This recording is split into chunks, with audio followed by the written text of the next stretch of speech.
Whoa. Look at all this good food. Get in my belly! I get questions all the time about what types of food do I bring on my bikepacking trips. Well, I'll keep it simple. Beans. Lots and lots of beans. You know what time it is?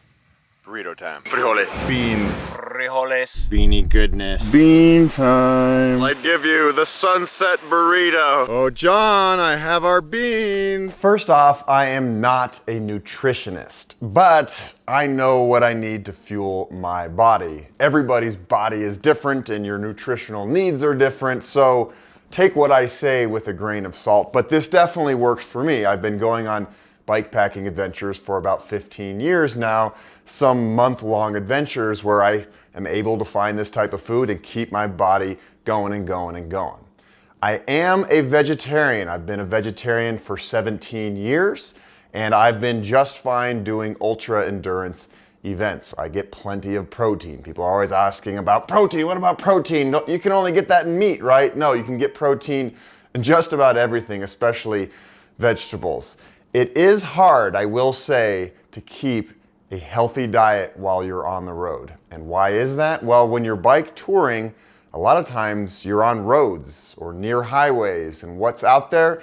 Gas stations, and you're stuck with gas station food.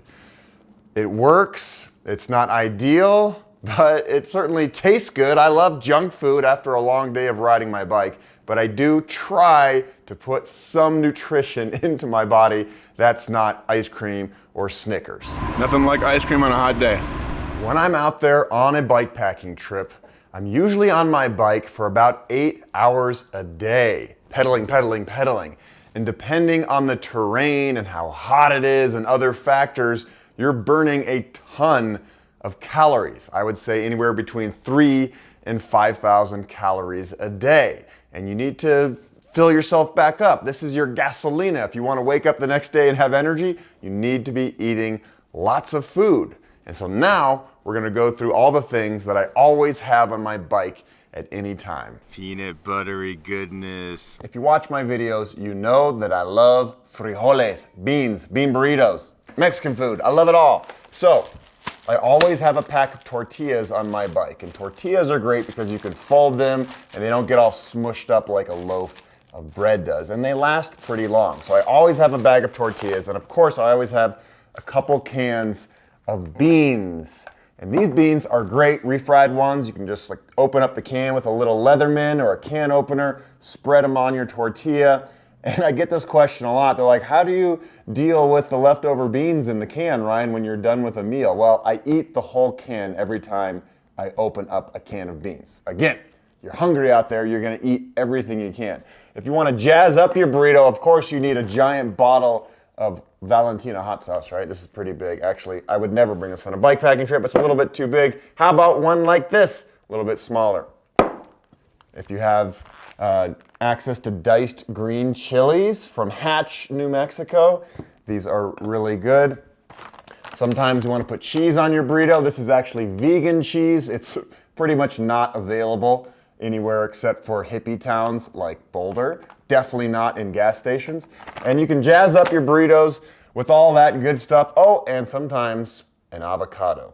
But you're really only gonna have access to avocados when you go to a grocery store. Gas stations aren't gonna have this kind of stuff. But gas stations will have bananas every now and then. You know, it's like the food that's always right near the cash register and they look really old. There's like apples and bananas sometimes and they're very expensive. But, you know, like I said, I try to eat healthy, although it's very hard sometimes when you're just starving and tired and you just want ice cream or a candy bar. And you're like, yeah, I don't think I want a banana. But these are really good. Potassium is great for helping with muscle cramps. Banana! See, I do eat healthy. And yes, I can eat bean burritos for lunch and dinner for day after day after day after day. I don't get sick of it. I lived in Honduras for 2 years in the Peace Corps and I love my beans. So I know a lot of you think it's ridiculous to eat the same food over and over and over and over, but I like it and it works. It's great nutrition. You get a lot of protein in the beans. You got some carbohydrates in your tortillas. Speaking of tortillas, these are also great for breakfast wraps. You know what I like to put in these? Sometimes peanut butter and jelly. You can also get Nutella. This is kind of the hippie version of Nutella. You can also put honey in there and maybe even some raisins, you know what I'm saying? And you just spread it in there and make yourself a nice little breakfast wrap that is pretty healthy, except for the Nutella. That's not really healthy. But if you're using honey and peanut butter and fruits, you're pretty good. Oh man, look at that. That's the breakfast of champions right there. This is very important, and I forgot to mention it earlier, but I do not bring a stove on my trips. I barely use the stove that I have in my own house. And the reason is I don't drink coffee in the mornings, and I just can't be bothered to heat stuff up. It's just easy enough to open up a can of beans and put it on my tortillas.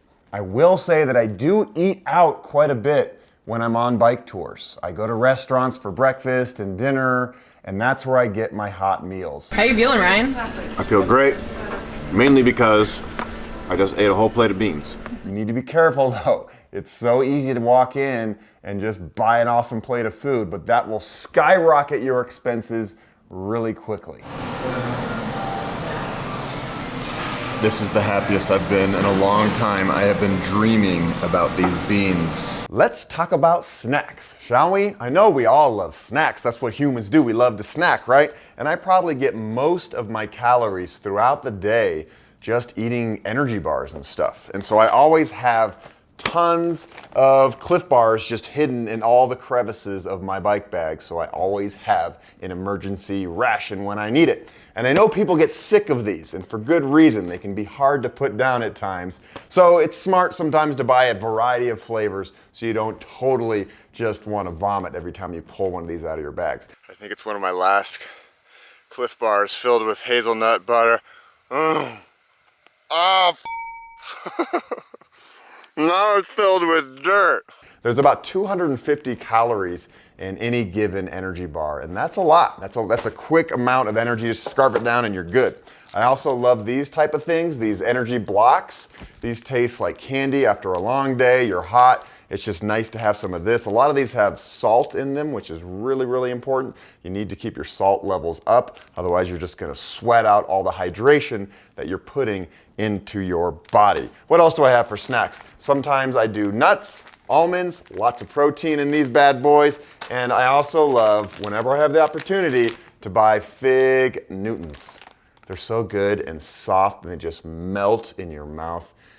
And they're somewhat healthy, somewhat. I would say all of this food is somewhat healthy. So where does all this food fit on your bike? And that's a very good question, and I usually have trouble figuring out every time I get ready for a bike packing trip. I've been doing this for a long time, and I still have trouble fitting all this stuff because it's not just this. You have all your camping gear, you have your clothes, you have your cameras and batteries and other random things you find along the trail. So fitting all this can be an issue. And if you're bike touring in an area where you know that you can resupply every 50 miles, you really don't need to pack a ton of food at one time. But if you're somewhere remote and you have days between resupply, then you definitely need to pack a lot of food so you're not caught in the middle of nowhere with nothing but these. I mean, you would survive, but it would be gross. Welcome to my living room / bike garage. I just wanted to show you where I put some of my food. This is my snack bag right up here on the handlebars. I'm sure all of you have something similar. You want your snacks to be easy to get while you're on the bike. You don't want to fish through, a bag and your Cliff Bars are at the very bottom. That's a total bummer. You want it easy to access. And so that's where I put all my snacks. And you'd be surprised. You can probably fit about 15 Cliff Bars in one of those little bags. And most of my other food goes in the frame bag. I like to keep my weight centered on the bike. It'll just give you more control to have your weight here rather than on the handlebars or way in the back. So this is where all the beans and the tortillas and other things go. If you have fresh fruit, obviously that's harder to pack because it's gonna get smashed around on your bike while it jiggles around. So bananas, apples, and stuff like that, you wanna pack in some sort of clothing, maybe near your sleeping bag. I usually keep bananas, not this many at a time, but just on my rear rack. Or when I buy those types of foods, I eat them right away because I'll be honest, I've definitely smashed my fair share of fruits and vegetables. That avocado looks pretty gnarly. Ew. I'm still gonna eat it. It's still good. While we're near the bike, the beautiful Priority 600X, ding, let's talk about hydration. This is paramount to a successful adventure. I made an entire video about hydration that I will link below, but in general, you need to drink a lot of water. Again, your body is working super hard, and water is vital to digestion and circulation and everything.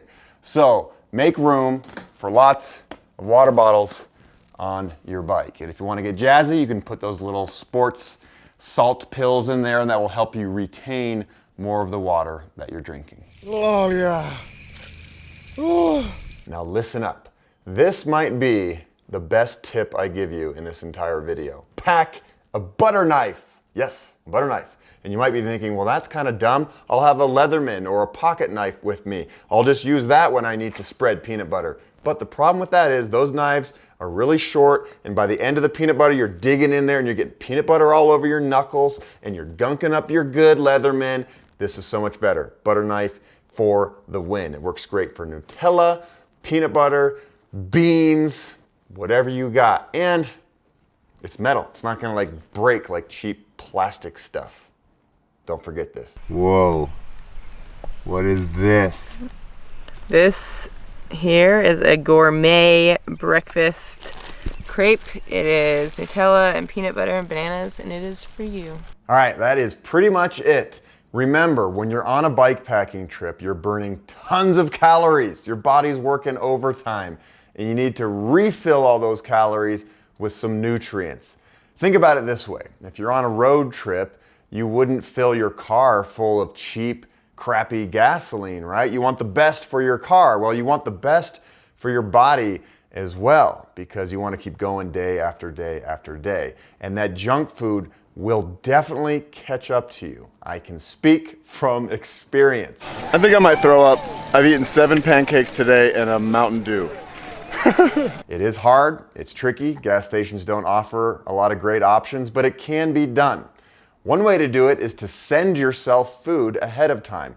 I've actually never done this, but I definitely know people who have, and that will guarantee you a way to have the right foods that you know that your body loves. It can be a little tricky because you don't know exactly when you're gonna be somewhere, and maybe the package is late, but thru hikers do this all the time, and bike packers can too. So, thank you so much for watching this video. If you found it informative, please click the like button and subscribe, and tell all your friends and weird uncles and aunts to subscribe to my YouTube channel, and stay tuned for more adventures with beans. Yummy gourmet burrito made by the Burrito Master.